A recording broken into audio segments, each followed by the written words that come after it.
experimentemos constantemente nosotros el fruto de tu redención.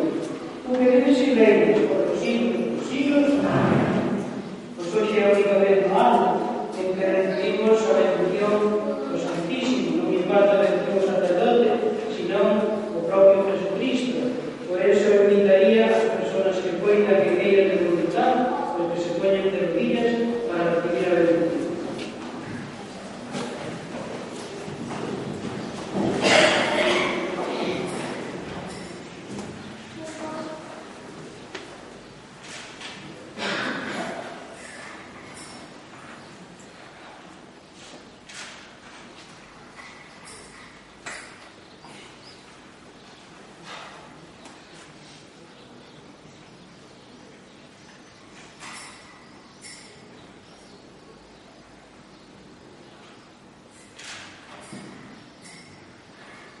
Bendito sea Dios.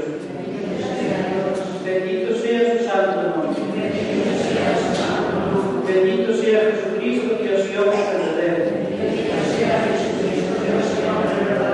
Bendito sea el nombre de Jesús. Bendito sea su sacratísimo corazón. Bendita sea su preciosísima sangre. Bendito sea Jesús en el santísimo sacramento del altar. Bendito sea el Espíritu Santo Paráclito. Bendita sea la excelsa Madre de Dios, María Santísima.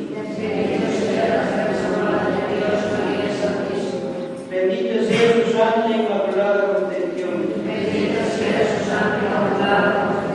Bendita sea su gloriosa Asunción. Bendito sea el nombre de María Virgen y Madre. Bendito sea San José.